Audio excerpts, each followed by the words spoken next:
a collaborative project. So we have about 50 co-authors, and I'm very delighted that we have John and Evelyn on this project because they are bringing in a lot of expertise,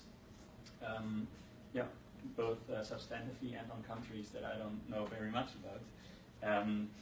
But the project that I'm presenting today is only partly related to this, so part of this will be a chapter in the book, but it will also be a book in itself. So it's co-authored work with Marius Busemeyer and Erik Nijmans, both at the University of Konstanz. And I'll be talking about public opinion and the social investment state. But to start very quickly, so I'm from the University of Konstanz, just to give you a brief impression. So it's, I think, one of Germany's leading political science department. And it doesn't look like that in November. No, that's why I'm spending the fall in June. In the summer, it does look like this, though. So it's one of Germany's famous vacation spots. So I know that you have a very strong transatlantic program here, and Konstanz is not on that list yet, but maybe sometime it will be. You can see about that. But more substantively on the project, so the background of this is, and I hope the slides are not too small for you in the back, and just interrupt me anytime if I should repeat something I said. So the background for this is that there's a huge literature on the welfare state showing after a golden age of the welfare state in the 1950s, 1960s, 1970s, welfare states have more and more turned into what is called silver age of the welfare state. And the silver age is characterized by several socioeconomic cross pressures. So globalization is intensifying, deindustrialization is intensifying.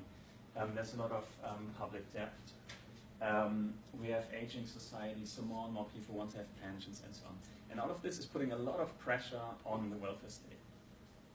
And so in the 1990s, many people feared that we will see major retrenchment across Europe, so that all the welfare states would be cut back, we will not have any pensions anymore, and so on. But quite many people have found, okay, retrenchment is at least not the only game in town, there's much more going on. And that is partly due because of something that is called new social risks. So many people argue the old welfare state, or the kind of classical welfare state, is covering old social risks, so something like becoming unemployed, becoming old, becoming ill, becoming sick, and so on. But more and more we see new social risks. And there are essentially two types of new social risks. One is related to destandardization of work. So it's more and more common that people are not working full-time, but have shorter contracts, there are precarious employments, and so on. So kind of destandardization of work. And the second new social risk is that family patterns are changing. So we see more and more people, more and more children being raised in single parenthood families. And that, of course, is not a risk in itself, but it becomes a risk because many of these families are poorer, they are less educated, they have problems of reconciling work and family life, and so on. So while the welfare state is under pressure from all of these socioeconomic risks, at the same time we have new demands for new kinds of welfare states. Because more and more people face problems, kind of these new social risks. And one major policy response to these new social risks is the social investment state, or social investment. That's a term that was coined by, I guess, Anderson, but also by Nathalie Morel, Bruno Palier, so one of the co-authors that John mentioned in the beginning. So what is social investment? I hope some of you have heard about this already, so I'll be very brief, but still try to explain it. So social investment are policies that are skill-oriented. So the main idea of the social investment state is to prepare rather than repair. So we are trying not to have people become unemployed in the first place. We will just try to give them so many skills that even if they become unemployed, they can re-enter the labor market as quickly as possible. So in the project that John mentioned in the beginning, we define social investment as those policies that create, mobilize, and preserve human skills. And of course, that can be a bunch of policies, right? I mean, the main thing you might be thinking about right now is education policy, but it could also be childcare policies. In Latin America, it can be conditional cash transfers. So you only give, or you give money to people under the condition that they send their children to school. Yeah, and I think one of the most famous examples of that is Tony Blair's campaign in the late 1990s, when he was asked, what's your number one policy? And he said, education, education, education. And that, yeah, we could discuss more about whether Tony Blair is establishing social investment or not, but it's, I think, a good pick-up.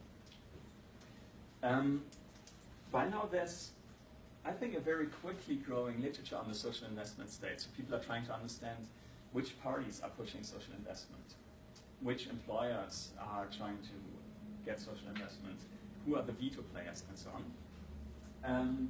But we don't have any knowledge, basically, on what voters actually want on this. So what do people think when it comes to policies like childcare, like education, like reconciliation policies, active labor market policies, and so on? So we have a huge literature on redistributive policies.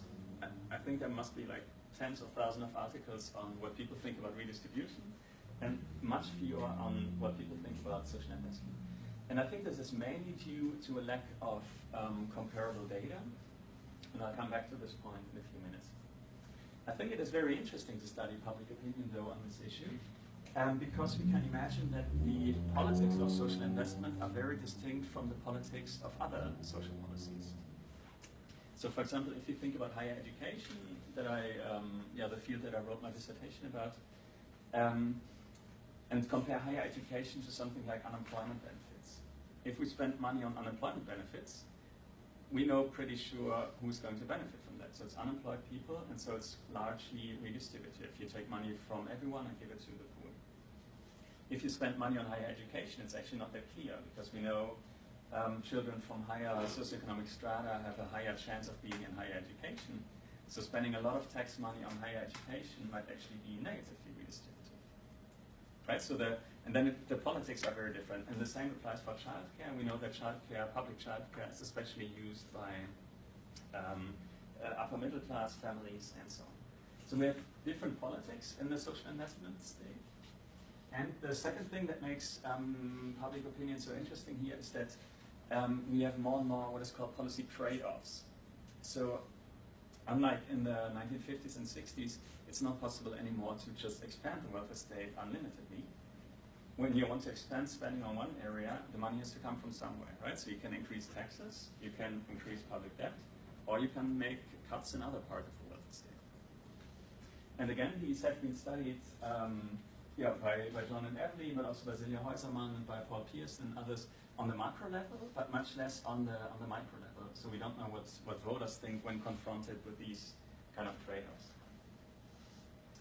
And so in this project, we basically have two big research questions, and that's the structure of my talk. So the first one is, what do voters actually want when it comes to social investment? So what is public opinion on social investment? And the second one is, but does public opinion matter at all? Under what conditions does public opinion have an effect on policymaking? And more specifically, I will try to show, or try to answer, whether the politics of social investment resemble those of other social policies, whether people have coherent social investment preferences. So if someone, for example, likes childcare, do they also like education? Do they also like active labor market policies? Or do they have different preferences on this? How popular is social investment, and who is supportive of this? And to foreshadow the results, I will show that people do have quite coherent social investment preferences. These are distinct from classical social policies like unemployment benefits, pensions, and so on. Social investment is very popular in public opinion, but it is vulnerable. I'll try to explain it in a minute. And the supporting coalitions of social investment are very distinct from those of classical social policies. And on the second question, I will show, or try to show you that whether public opinion matters for social investment, and maybe that's a more general point, I think we really have to think about this, depending on the salience of the topic and also on the coherence of public opinion. And I hope this both makes sense in a few minutes. So the first part of the talk is basically based on a bunch of papers that are either published or forthcoming, and the second part is based on a book manuscript that we are currently writing. So I'm actually looking forward to questions and comments on all kinds of this, because it's more like a research agenda than really finished research. So I mentioned that the existing surveys do not cover social investment policies very well. If you think about the big comparative surveys like the European Social Survey, the National Social Survey Program, the World Value Survey, the Eurobarometer, or so on, they hardly have questions on social investment policies. So hardly anything on education, hardly anything on childcare, hardly anything on active labor market policies. And even if they have questions, these are super broad and I would call them kind of unrealistic. So for example, here I have a question from the ISSP program. People were asked, do you think we should, or should the government spend more on education? And you can see that basically in almost all countries, all the people say, yeah, of course. I mean, education is cool, right? Why not? Let's spend more on education, it's great. So it's almost 90% up there. In some countries it's a bit less, but it's almost more than the majority everywhere. So I think that doesn't help us very much. And the second problem about the existing data is that the questions are very general. So they ask about education, and they don't ask about early childhood education, primary schools, secondary schools, vocational training, higher education, adult learning, private schools, public schools, decentralization, whatever you can think about, right? So there's a huge amount of kind of empirical knowledge that we should have, but that we do not have. So what we did to address this is Marius Busemeyer, who I'm working with, got a grant from the European Research Council, which is one of the largest donors, probably worldwide for social science or general research. And we conducted a big comparative survey in 8 West European countries. So we have Sweden and Denmark, Germany and France, Spain and Italy, and England and Ireland.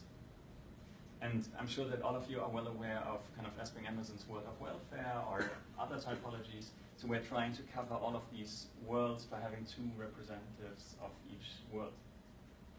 And in each country we have a representative sample, which is highly comparable to the high-quality ESS data. So I'm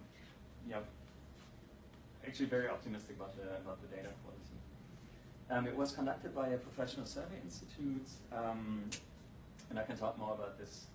In terms of content, we have more than 50 questions on social investment policies, so a lot of detail that we can offer. We have partly experimental designs. I'll also show you a bit of this. And you might wonder, is this data available already? It should be quite soon. So if you ask me again in March or so, it's probably on our homepage if you want to play around with this. So I'll turn to empirics, because here I just want to present a few findings and then kind of later show you a lot of, not a lot, but our main theory. So what we did first is we're trying to move towards more realistic scenarios. So I showed you this kind of unrealistic question about, do you want more education spending? So what we did is we split the sample into 4 parts in each country. And we asked the first group, what do you think about the statement? The government should increase spending on education. It's kind of the standard ISSP question. The next quarter we asked, the government should increase spending on education, even this implies higher taxes. The third one gets, even if this means cutting pensions. And the fourth one gets, even if this implies higher public debt. And so we are kind of trying to find out in this experimental setting how people's preferences behave when they have these more realistic scenarios. So descriptively, this is what happens. So on the left, you see the kind of unconstrained scenario. And reproducing the ISSP data, we show that 71% of the people say, yeah, let's spend more on education. But if it becomes more realistic, so for example, if you tell them, okay, this means higher taxes, then support goes down to 48%. If you tell them it's a lot about public debt, it goes down to 41%.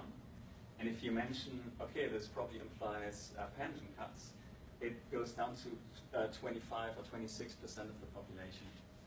So education spending is much less favored as soon as we move into these more realistic scenarios.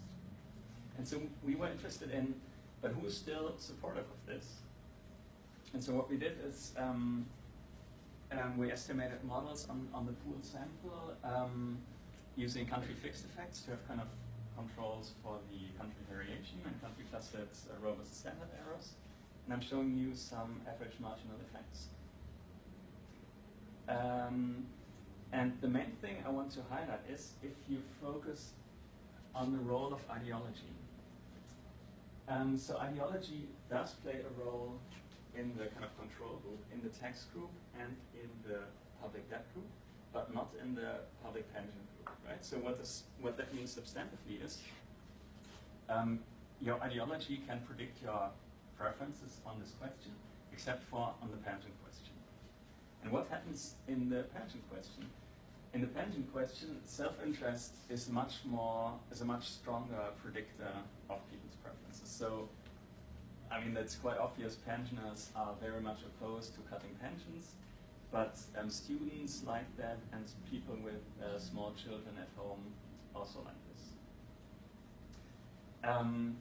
So to generalize this a bit, I would argue in the unconstrained questions that are used all the time in the research, we always find that ideology is a very important determinant. But as soon as we move to this kind of more realistic, more constrained scenario, we actually see that ideology ceases to play a role, and it's trumped by self-interest. We try to kind of get further in this direction by asking, is that maybe just loss aversion, right? So people just don't want to lose something. I mean, if you tell them we're going to cut your pensions, of course they're going to dislike that, right? So is it just loss aversion, or is there something particular about social investment? So again, we used the split sample design and asked people, so we asked 1/2 of the people, what do you think about this? To be able to finance more spending on education and families, so that's social investment. The government should cut back old age pension and unemployment benefits.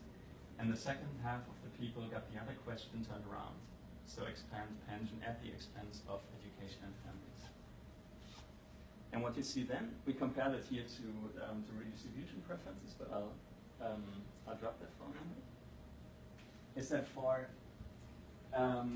the social investment trade-off as before, ideology does not play a role anymore.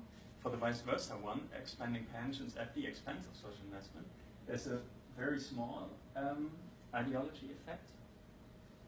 But again, pensioners are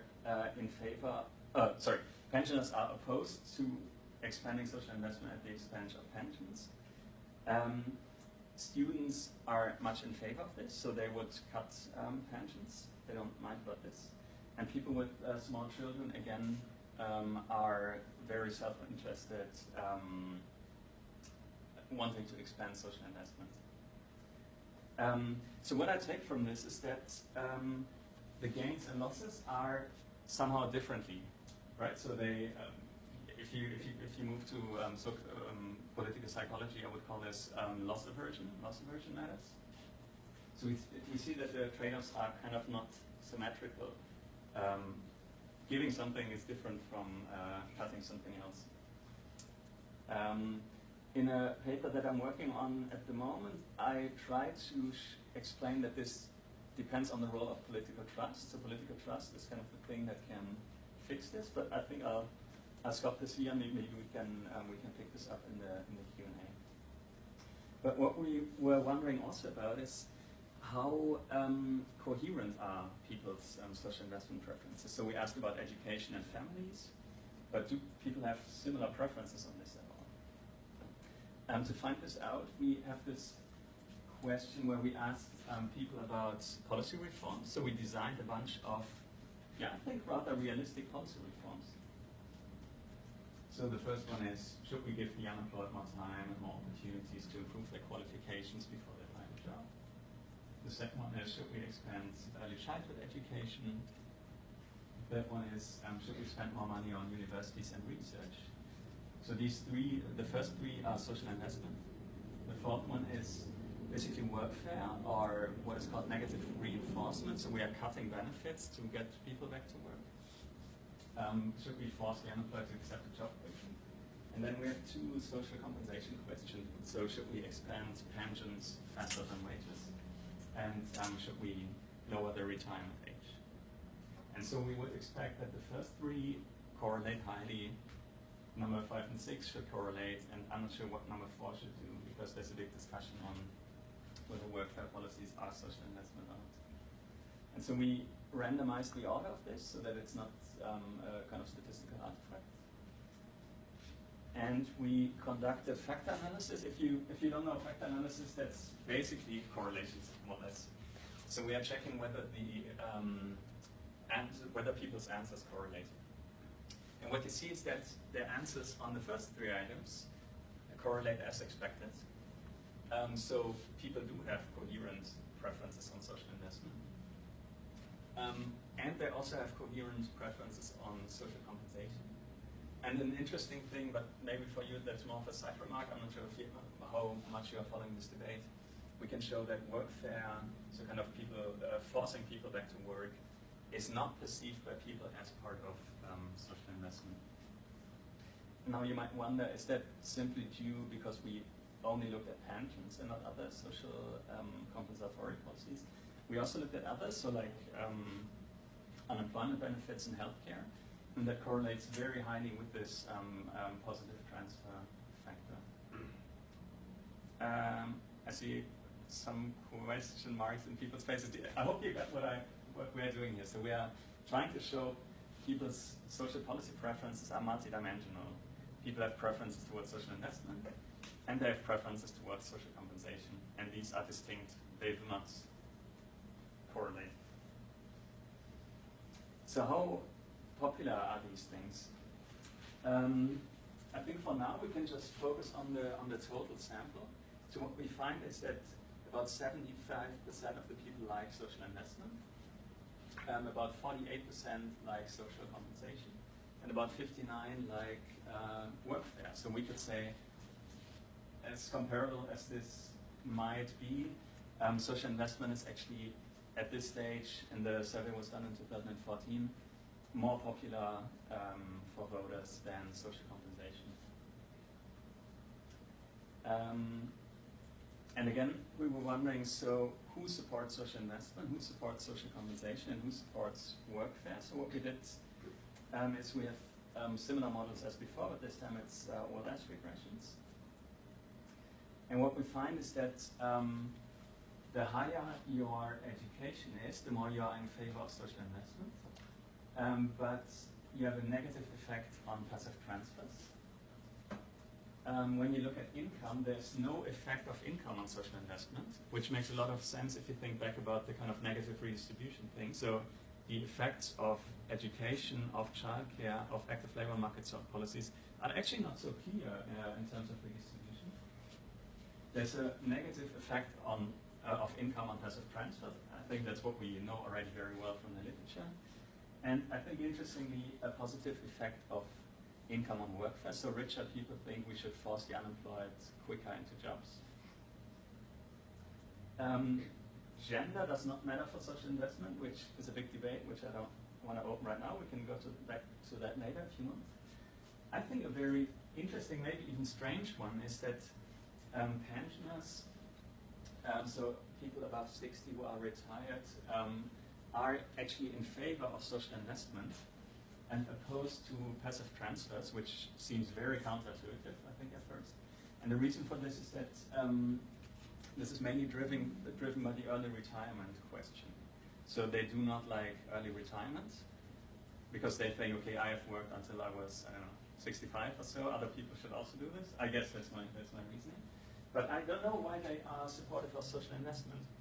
I could imagine that this might be driven by them having children or grandchildren going to school or so.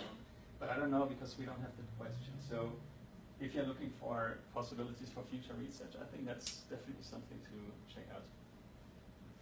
And the last, I think maybe most interesting thing is, here we look at ideology on a two-dimensional space. We have an economic left-right dimension, and we have a social left-right dimension. Are you familiar with those concepts? So we have the social one is, are you green alternative libertarian, or are you traditionalist authoritarian nationalist?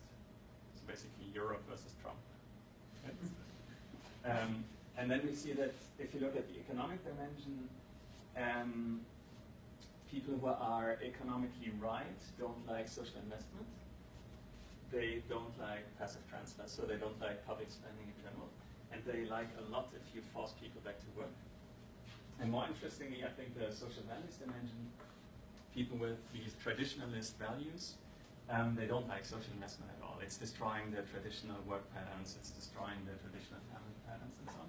But they like a lot the passive transfers and the work fair component. So my takeaways from this part are, at least Europeans, I don't know about anyone else empirically, at least Europeans have rather coherent attitudes on social investment and on social compensation. These are clearly distinct, so we have kind of multidimensional policy preferences. Social investment is very popular, but keep in mind that as soon as we introduce these trade-offs, the support levels decrease a lot. So the framing of how you frame social investment matters a big deal. And the supporting coalitions differ in important ways. What I want to do in the last, I think, 10 minutes is to talk about the current book project that we have. So under what conditions does public opinion then matter at all? So does that, what I just talked about here, does that matter for policymaking at all? Does that affect how policymakers do policies, how they perceive the world also? And of course, luckily, we are not the first to study whether public opinion matters for policymaking. Of course, everyone who's interested in representative democracy has more or less worked on this. I think, for example, one big literature is this responsiveness literature. So if you're following party politics, there's a huge literature trying to find out whether party positions change when public opinion changes and so on. And the discussion is more about, do they change when the median voter changes or when their constituency changes? So I think that's a fascinating debate. When you go more specifically to the field of welfare state research, I think there's, on the one hand, work by Philip Rehm on public opinion and social policy. So Rehm has a famous article called Social Policy by Popular Demand. So he argues when people demand social policies, policymakers deliver them. But you also have the opposite view that many of you might be familiar with by Paul Pearson. Pearson argues one reason why we have not seen retrenchment is because of public opinion. Over time, people more and more like the welfare state. So if you have a generous pension system, they like the pension system. And so it's very difficult for policymakers to retrench that. So Pearson would argue policies are shaping public opinion and not the other way around. And then there's a huge literature on are there positive or negative feedback effects. Maybe policies can also undermine public opinion and so on. But the last thing I want to mention here is the work by Chris Lesian and Stuart Soroka. They have something they call thermostatic model. So they say it's basically a demand and supply mechanism. If people demand more policies, policymakers deliver, and then demand goes down. So it's like a shifting balance. It's very functionalistic. And the final one, the final argument I think that is very prominent in the welfare state literature is by Culpeper. So Culpeper argues in his book, Quiet Politics, it's all about the salience of a topic. I think I can illustrate this with this example. So that's the top one is the left. The top left is the book cover from Papa Culpeper's book. So he says, when the public is not listening, interest groups are super powerful, and public opinion doesn't matter at all. So when an issue is very complicated or when it's very boring, then people don't care, and interest groups matter. That could, for example, be finance, but it could also be other issues.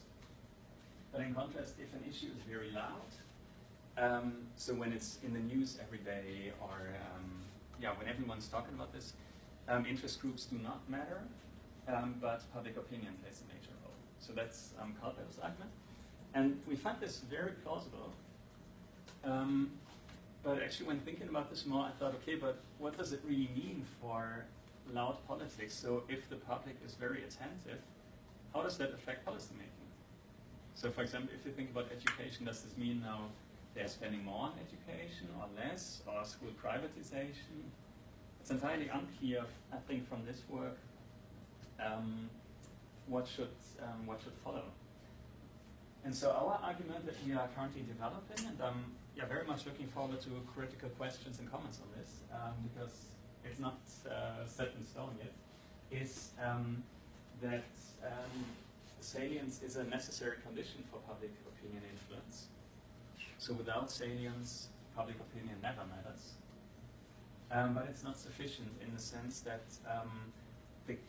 the signal that public opinion sends can be very clear or very rough. Right? So I like to think about it like this. There's not one of these, I don't know what they're called, speakers or so. There's not one speaker in public opinion, but hundreds. Everyone's talking at the same time, and so to which of those should policymakers be listening? So we argue quite often we have kind of loud but noisy politics. More schematically, you can think about it like a 2x2 table.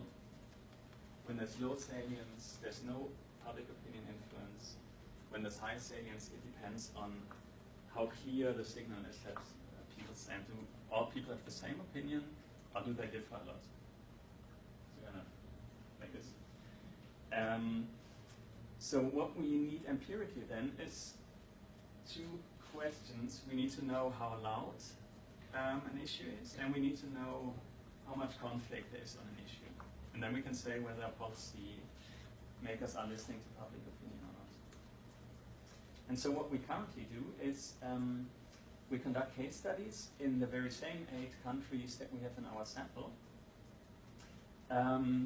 So again, Sweden, Denmark, Germany, France, Italy, Spain, and Ireland. And we are looking at every education policy reform in the last 10 years. So early childhood, schooling, vocational training, further education, post-secondary education. And we are trying to understand whether in all of these reforms or non-reforms, public opinion played a role. And so we are using, on the one hand, our data, but also already existing data to find out how much conflict there is on these issues. And then we are talking to policymakers to see what they think about this, whether public opinion mattered or not. And so I know that you have guests from Sweden at the moment, so it's quite a coincidence that I will be talking about Sweden a bit more, because I did the case study on this, or I'm currently doing this. So what is really great about Sweden is that you have super much data. So that's one of the things that is great about Sweden. And you have data going back to the 1970s on which issues people think are important when making their vote choice. Right? So people are asked after they voted, on which issue did you decide which party you are going to vote for? And this one here in very bold is education. So you see that over time, kind of in these steps, education is becoming more and more important for people's vote decision. So in the last election, that's maybe even a bit unclear, in the last election, education was even the #1 issue for most of the people. So we could say education has become louder and louder and louder, if you want to put it that way, right? This is from our own data. Maybe just focus on the right for a second. So we have a question where we ask people, if you can select only one of these issues to have more public spending on, which of those are you going to take? And basically everywhere in Europe, people say education and second healthcare, but in Sweden they say healthcare and second education, but education is still very important. So we could say education is a very loud issue and has increasingly become so. If we look at how much conflict there is, what we are trying to do is, I'm sorry for the graph, it looks super messy, but what we are trying to do is we disaggregate people's preferences by which party they voted for. So did they vote for the Social Democrats, did they vote for the Greens, the Liberals, and so on, and so forth. And what you see here, I guess, even without being able to read the numbers, is people's preferences don't differ that much. So basically, it doesn't matter whether you vote for the Social Democrats or the moderates, so a liberal party. Everyone thinks we should have more spending on schools, and the other issues are not so important. And I could show you more graphs, because the same was true for all other spending issues that we looked at. So this is, do they prioritize spending? Again, a very similar pattern. This is, do they like financial student aid? Again, a very similar pattern. This is, do they think they should introduce tuition fees, and what kinds of tuition fees? Again, the very same pattern. But where people not agree is school governance. So they agree a lot on spending, and they disagree a lot on how schools are structured. So this question, for example, is about, should we have more private schools? And then you see more or less, and again it's too messy, I need to clean this up, then you see more or less of a left-right divide. So the conservative and liberal parties, voters are in favor of private schools, and all the left-wing voters are more or less opposed to private schools. I could show you much more, but what I want to take away from this kind of quantitative case study first is that over time, education policy has become louder. Spending is not conflictual at all, but governance is. So there people disagree. And our expectation then would be, based on our theory, that we have little influence of public opinion for areas such as childcare and higher education, but that we have a large influence of public opinion on school governance. And so I also looked a lot into the policy processes to test this. Looking at two governments, so the left-wing, the right-wing government by Reinfeldt, and the left-wing government that is currently in office. And in terms of education, the first government basically did one major reform and not much else in education, right? So this one major reform is called GY 2011. So it's reforming the gymnasium, so upper secondary education in the year 2011. That's where the name comes from. And what they basically do is they move away from the comprehensive schooling aspect of it. So they have more differentiation between vocational tracks and academic tracks in upper secondary education. And there are some reforms also in childcare and in post-secondary education, but much more gradual, much smaller reforms. And the current government, at least so far, hasn't had a major reform. They are planning basically 2 or 3, but they are not out yet. And so I talked to 16 experts. So, for example, former education ministers, the big trade unions, the employer associations, to journalists from the big media presses, and so on. And asked them, tell me about those reforms, more or less. So, of course, I asked differently, but asked them, did public opinion play a role there? And what I found is that for most of the reforms, public opinion played no role. So it was basically just quiet politics. The interest groups matter. I have both the trade unions and the employer associations telling me, we just worked together and wrote the law, and then we came to the government and gave them that, and they basically agreed, and the public opinion didn't care about this. So that's kind of traditional Swedish model politics, you could say, with the one exception of schools, where the actors couldn't agree at all. So there was a huge debate. It became very, very popular. And here it was much about who kind of won the framing about how to frame this kind of school competition. You have some interview material that I could show you, but maybe I'll go back to that later if you want. So my final conclusion on this would be, and I'm currently working on this, as I said, also on the Danish and the other cases, that for most of the education reforms, you have kind of this quiet politics, so low salience, and it's not very conflictual. But you have loud and noisy politics for school governance. And you have loud politics, a kind of Calcuttas thing for teacher salaries. And that's a very neat story, because I talked to the teacher union's president, and she told me, also I asked her, yeah, do you care about public opinion? She was like, yeah. We are conducting every second or every fourth week a big survey to find out what people know. And we prepared a big public opinion campaign for 1 year. And then they made it really clever and said, okay, look, Sweden is declining in the PISA results. We're getting worse and worse. If you look at research, what the research shows us, students are better if. So there's only one factor that makes students better, and that's a good teacher. So we need good teachers. We asked students why they don't want to become teachers. They said because their salaries are too low, and because the working conditions are so not good. And then they basically, of course, concluded, of course, we should have higher teacher salaries so that everyone wants to become a teacher and our schools can be good again. And they were super successful with this in public opinion. I think it was very cleverly done. And so that's kind of the only example of loud politics that I could find. So to conclude my talk, the background is the big discussion on the silver age of the welfare state. And I try to show that retrenchment is not the only game in town. There's a lot of stuff going on. There's a lot of expansion of social investment.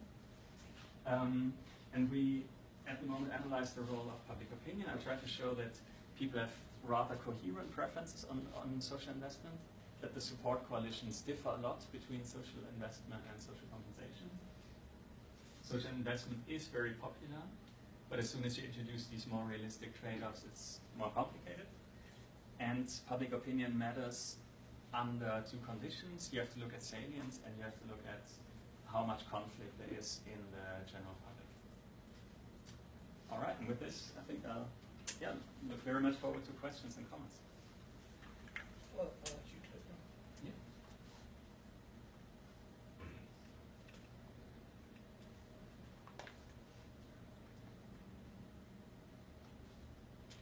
Well, Yes. Sweet start to the talk. Thank you very much for an inspiring presentation. I think your project is really inspiring because you're covering different methods. So, well, I'm thinking about what is missing in this analysis in a way to understand. And this is not my specific field, so forgive me if I'm talking about the rules which I shouldn't talk on. Anyway, speaking about Sweet.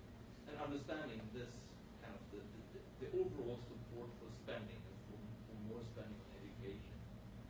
Sweden historically, very, very small economy, very, very export dependent, and therefore in the need of continuously kind of restructuring of the economy.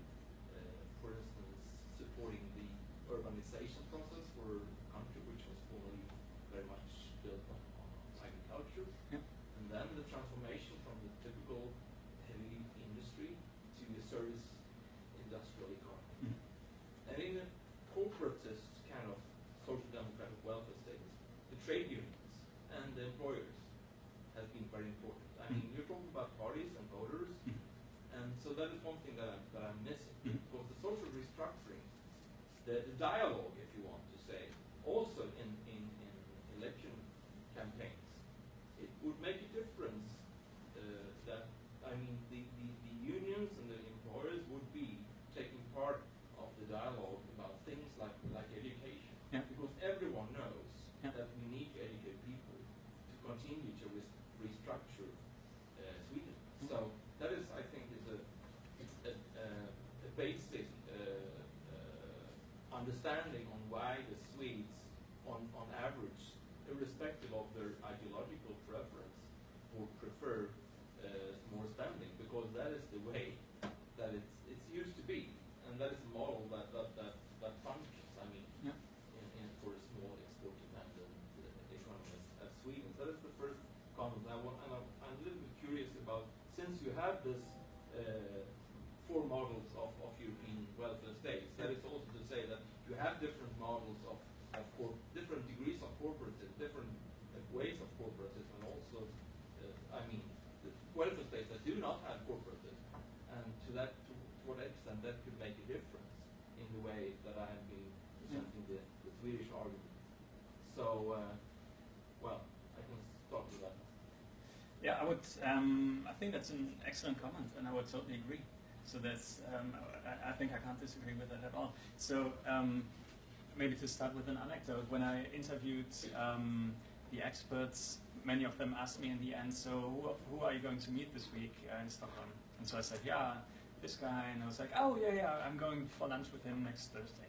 And this guy, yeah, oh yeah. Don't tell him, tell him not to be too liberal or something, right? So they all know each other, of course, and they are, of course, meeting all the time. They know, okay, this guy will be here again in 5 years, in 10 years, maybe. So, of course, I would argue interest groups matter a lot in designing these policies. But what I'm interested in is the variation across policy fields. So why is that different for... Let's only take vocational training and upper secondary education.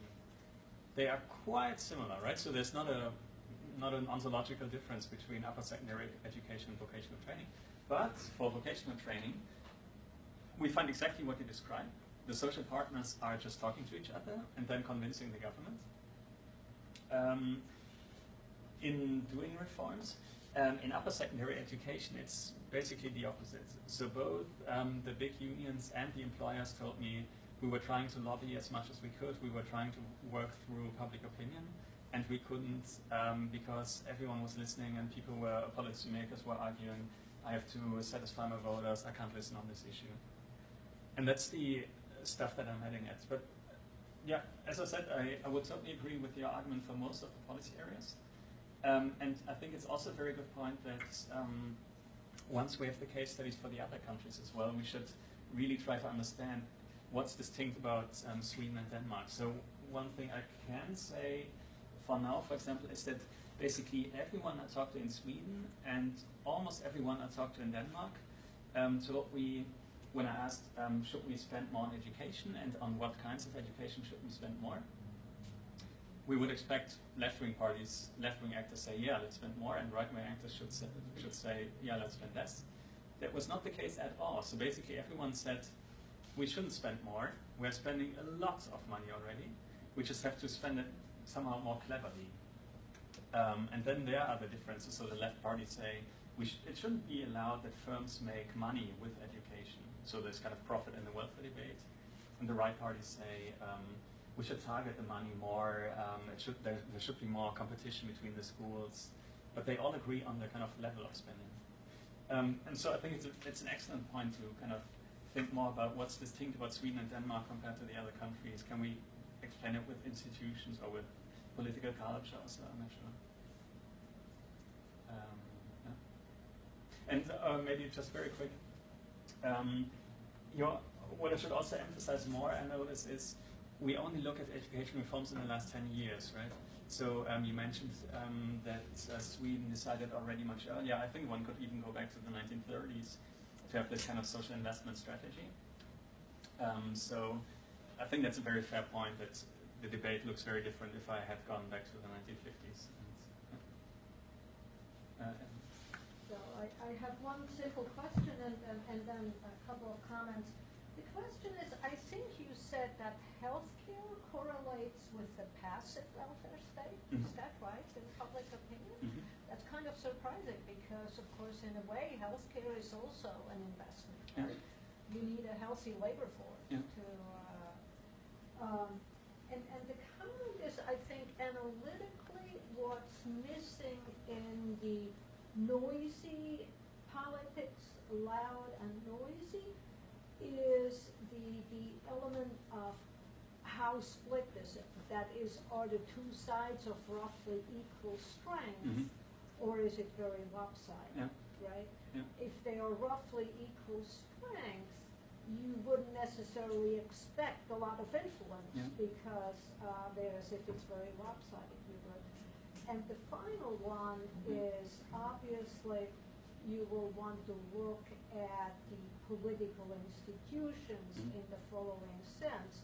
In Britain, you would expect, if it's loud and noisy and split, you would expect more change in Britain, Yes. simply because of the degree of power concentration, than in other countries where you have coalition governments or a second chamber or Yeah. whatever.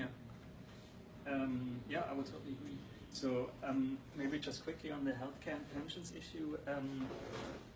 So I was quite critical of the existing surveys, saying, okay, they are too rough on social investment, they don't really understand, they have to have more fine-grained question.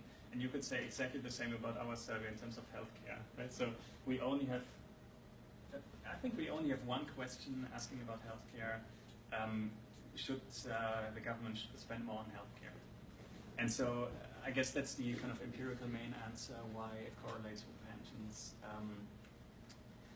So I would totally agree that once we disaggregate this box, some kinds of healthcare can be social investment, especially if you move out of Western Europe to Latin America or East Asia, I guess. And the other 2 points I can, again, just agree a lot. So strength is super important, I think already for the Swedish case, because the Reinfeldt government is a majority government and the Löfven is not, so they are a minority government. So one great example is what the right-wing populists, the Sweden Democrats, did in the profits and the welfare debate. So during the campaign, they said, we think it should be illegal to make profits in the welfare state. So they were basically a left party on that issue. Then, as soon as the government had formed, they met with the employers. So I'm only reporting, right? So it's correlation. I can't tell the causality. So they met with the employers, and afterwards they said, yeah, we think it should be possible to have profits in the welfare state. And I don't know why that is, because they didn't reply to my questions. But what some of the other actors said is that they basically negotiated policy positions for power. So they said, okay, Svensk Näringsliv, that's a big employer association, if you meet with us and bring us kind of into mainstream politics, we will accept your proposal on profits in the welfare. And if you have this argument or this kind of example in mind, then your argument is even stronger. I think that we should look at strength, at how kind of majorities can shift on policies. I think that's an excellent point. And the institutions, I would also very much agree. So Erik is working on at the moment on the English case, and of course their public opinion is much more split. So for example, on tuition fees, that you have a huge debate, and of course depending on who's in government, the positions can flip quicker. And we need to think about it also analytically. What does this loud but noisy politics box actually mean? Right? So maybe we have to split it even further into subfields.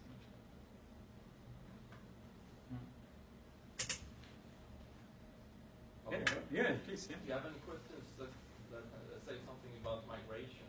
Because when you speak about Sweden, for instance, it's migrants, which is, I mean, in numbers, the group which are in the most need of social investment by education. Yeah. They are young adults, but they are coming to a new country, and they need to restructure their capacity for the workforce. Yeah. So that is also to say that, well, education has to do with migration, and migration is a very salient issue in itself. Yeah. And this would also be kind of similar, I guess, in Germany. Yeah. Whereas if you would go eastern to Central Eastern Europe, the ones who would be in need of education, they wouldn't be migrants. Yeah. They would be kind of inborn Hungarians or Polish people. Yeah. So I think it would be interesting. Do you have any questions about migration? That is the first kind of question. And the other one that has to do with this, that has to do with, do you have thought about the capacity among the Social Democratic Party to mobilize support for policies in general? Because, I mean, you're describing the crisis of the welfare state, and you didn't mention the party crisis. I mean, that is something that I think is at least as important as the different economic aspects of the welfare state in transition. Yeah. That the mainstream political parties have been weakened in their capacity to mobilize broadly support for whatever welfare policy. But there is variation, of course, between different countries and different parties. So, do you also have an interest in to see that there's a correlation between mobilizing capacity of the mainstream political parties and to what extent you support So that would be a model which I would think would be very interesting to test. We do not have questions on people's policies towards migrants or towards migrant policies, so I can't answer that on the survey side. But in the interviews, it came up a lot of times, and it came. I need to check, but I think it only came up at the unions. So none of the parties mentioned that, and none of the employer associations mentioned it. The unions, or the other way around, they mentioned basically two factors that are important to bring salience to education. One is bad PISA results, and the other is migrants. So it could definitely be a trigger. They are arguing the only way to integrate migrants into the labor market is via education. But I would need to check. But the second thing, kind of more pessimistically on this, is we have a special issue in the Journal of European Public Policy next year. And there are two papers, one by Emanuele Pavolini and Wim van Lanka. And they show that social investment is kind of biased against migrants, particularly active labor market policies. So the other way around, it might actually be the case that social investment, at the moment at least, is not very good at integrating migrants into the labor market. And the second question, so does the mobilizing capacity of the parties vary? I think it definitely does. I tried to talk to kind of three people in each party. So if they have education ministers, I try to address them. If they have educational spokesperson, I try to address them. And if they have they all have public opinion analysts. And I will talk to one of them soon. So maybe I can answer that question better sometime in the future. Yeah. So I know that they are conducting surveys, and I know that they are spending a lot of time on education. Yeah. Can you go back to one of the early graphs you had about support for social investment? Oh, it's Wait. how popular it is. Yes. Yeah. Let me just, this one. No. Farther back. It was one about the third slide you showed. I think this one. there. Okay. Yeah. Now let's talk about it. Mm-hmm. Now, what's striking about this graph, comparatively, you just talked about the average support is very high. Mm-hmm. What's striking about if you take 3 social investment policies, all expressed as a percent of GDP, early childhood education, public education at all of the levels, so this is all public, and active labor market policy. The 4 Nordic countries spend around 10% of GDP on those social investment policies. And look at where they are in this graph. They're all at the bottom. Now let's go with the ones at the top. Those are countries that don't spend very much at all on those 3 policies. And I've looked at that data. It's in our data set. But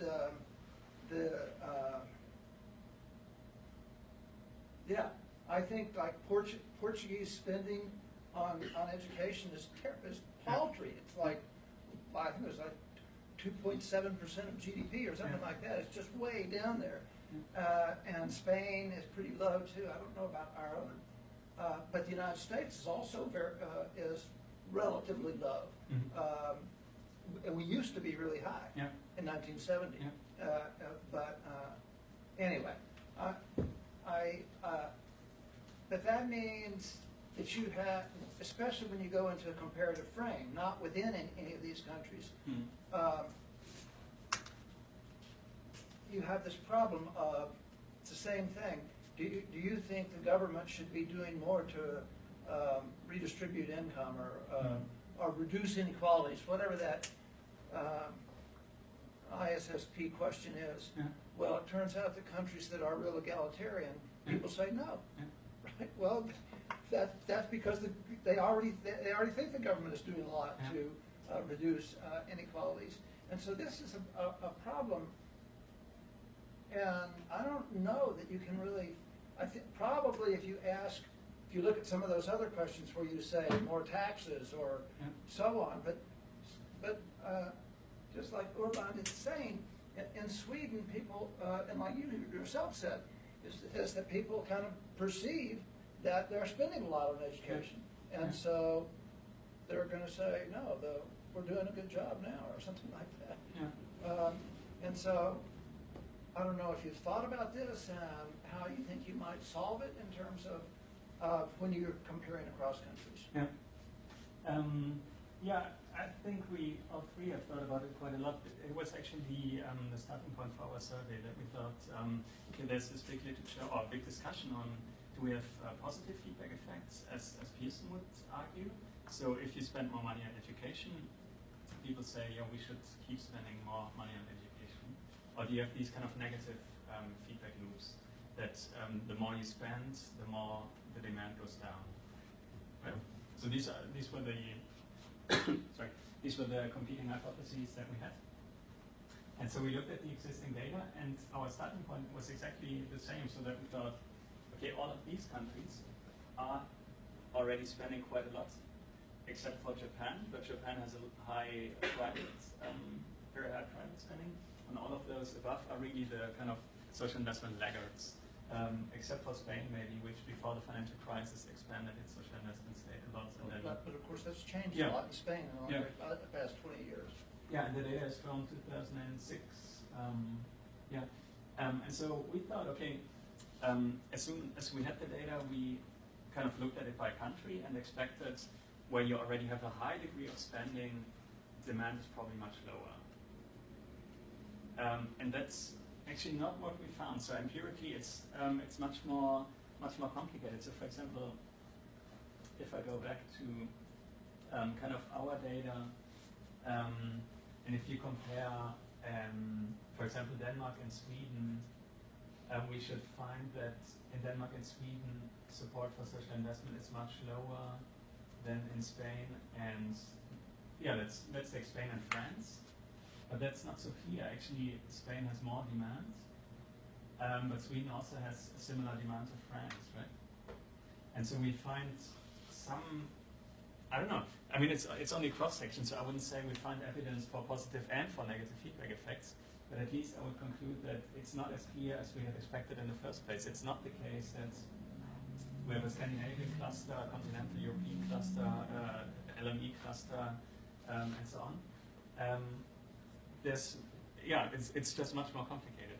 And the same is true for basically all of the other questions that we have. So I think a very good example is we ask people, think about a student with average grades in high school. What should he or she do? Should he go to higher education, to firm-based training, or to school-based training? And so we expected that in those countries that have firm-based training, and that is basically Germany and Denmark, many people should say firm-based training. In those countries that have strong school-based training, so Sweden and France, people would say school-based training, and in all others they might say higher education. And again, that's not so clear. So you have quite a high demand for firm-based training, for example, in Sweden, that they would like to see this expanded. And so I can't bring any kind of causality into this behind this because I only have this kind of cross-sectional data. So the only kind of thing I can say is we also thought it should be very simple. There should be like a positive or a negative story. But it seems to be a mix and mash of both and not such a clear pattern. So how do you get to these figures? Are these the trade-off questions? No. Or are these the unrestrained? Or what is that? These are the answers to this. So what we did is we run the Factor analysis? Yes. So those are factor scores? No, those are just the average. So we kind of for the social investment one, we take an average of these three answers. For the social compensation, these two, kind of an average, and then this one is kind of its own.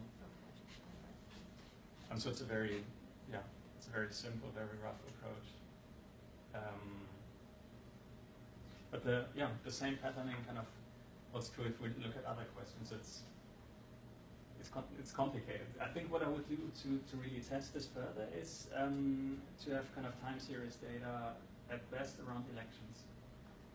So if we had let's say, biannual public opinion data on a bunch of questions, maybe just 5 questions would probably be enough if we knew what kind of reforms the government would or is planning.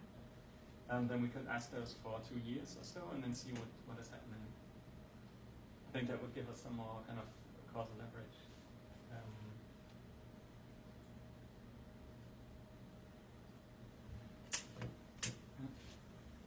Any more questions?